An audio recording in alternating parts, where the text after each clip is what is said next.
35 കോടി ബഡ്ജറ്റിലെത്തിയ ചിത്രം തിയേറ്ററിൽ നിന്ന് 2 കോടി മാത്രം കളക്ട് ചെയ്ത ദിലീപ് ചിത്രം ഇപ്പോൾ OTT റിലീസിന് തയ്യാറെടുക്കണം. അപ്പൊ ഇന്നത്തെ വീഡിയോ നമ്മൾ പങ്കുവെക്കാൻ പോകുന്നത് ബാന്ദ്ര എന്ന് പറയുന്ന സിനിമയുടെ OTT റിലീസ് ചെയ്തതിനെ കുറിച്ചാണ്.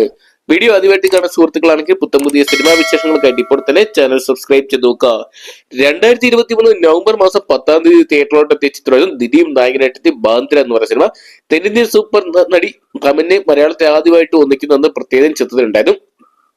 ചിത്രം ഡയറക്ട് ചെയ്തിട്ടുള്ള രാമലീല എന്ന് പറയുന്ന ഹിറ്റ് സിനിമ അണിയിച്ചിരിക്കുക അരുൺ ഗോപിയാനും. ഇരുവരെ ഒന്നിക്കുമ്പോൾ വലിയ പ്രതീക്ഷയിലായിരുന്നു ആരാധകരും. എന്നാൽ ചിത്രത്തിന് വലിയ രീതിയിലുള്ള തിരിച്ചടി തന്നെയാണ് തിയേറ്ററിൽ നിന്ന് ലഭിച്ചിട്ടുണ്ടായത്. ചിത്രം ബോക്സ് ഓഫീസിൽ ദയനീയ പരാജയമായിട്ട് മാറുന്ന കാഴ്ചയാണ് കാണാൻ സാധിച്ചിട്ടുള്ളത്. ഭീമമായ മുതൽ മുടക്കി പുറത്തിറങ്ങിയ ചിത്രമായിരുന്നു ബാന്ദ്ര. ഏകദേശം 35 കോടി രൂപയോളമായിരുന്നു ചിത്രത്തിന്റെ ബഡ്ജറ്റ്. എന്നാൽ മുടക്ക് മുതലിന്റെ പകുതി പോലും തിയേറ്ററിൽ നിന്ന് തിരിച്ചു പിടിക്കാൻ ചിത്രത്തിന് കഴിഞ്ഞില്ല എന്നായിരുന്നു റിപ്പോർട്ടുകൾ പുറത്തു വന്നിട്ടുള്ളത്.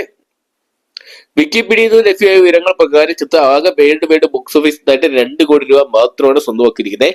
2023 നവംബർ മാസം 10-നാണ് ചിത്രം തിയേറ്ററിലോട്ട് എത്തിയിട്ടുള്ളത്. എന്നാൽ റിലീസിലെത്തി 1 വർഷം പിന്നിട്ടിട്ടും ചിത്രം OTT എത്തിയിട്ടില്ല എന്നതാണ് വസ്തുത. ഏറെ നാളായി ചിത്രത്തിന്റെ OTT റിലീസിനായിട്ട് പ്രേക്ഷകർ കാത്തിരിക്കുകയാണ്.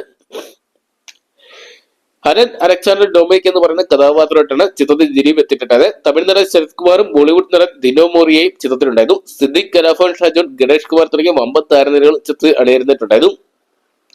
ഇപ്പോൾ ആമസോൺ പ്രൈം വീഡിയോസ് ചിത്രത്തിന്റെ OTT റൈറ്റ്സ് എന്നതിനെ സ്വന്തമാക്കിയതാണ് പുറത്തു വരുന്ന റിപ്പോർട്ടുകൾ. എന്നാൽ ചിത്രത്തിന്റെ ഒഫീഷ്യൽ OTT റിലീസ് തീയതി പ്രഖ്യാപിച്ചിട്ടില്ലെങ്കിലും നവംബർ മാസം തന്നെ ചിത്രത്തിന്റെ OTT റിലീസ് ഉണ്ടാകുന്ന അറിയാൻ സാധിച്ചിട്ടുണ്ട്. ഏകദേശം നവംബർ മാസം 22-ാം തീയതി നമുക്ക് ആമസോൺ പ്രൈം വീഡിയോസ് വഴി ബാന്ദ്ര എന്ന് പറയുന്ന സിനിമ കാണാൻ സാധിക്കുന്നതാണ് ഇപ്പോൾ പുറത്തു വരുന്ന റിപ്പോർട്ടുകൾ. നിൽക്കാൻ നമുക്ക് കാത്തിരിക്കാൻ ചിത്രത്തിനായിട്ട്. അപ്പൊ ദിലീപ് നായകനായിട്ടെത്തിയ ബാന്ദ്ര എന്ന് പറയുന്ന സിനിമ OTT റിലീസിനായിട്ട് നിങ്ങൾ എത്ര പേരാണ് കാത്തിരിക്കുന്നത് കമന്റ് ബോക്സിൽ പോകുക. വീഡിയോ ഇഷ്ടപ്പെട്ടെങ്കിൽ ലൈക്ക് ചെയ്യാനും ഷെയർ ചെയ്യാനും ചാനൽ സബ്സ്ക്രൈബ് ചെയ്യാനും മറക്കണ്ട.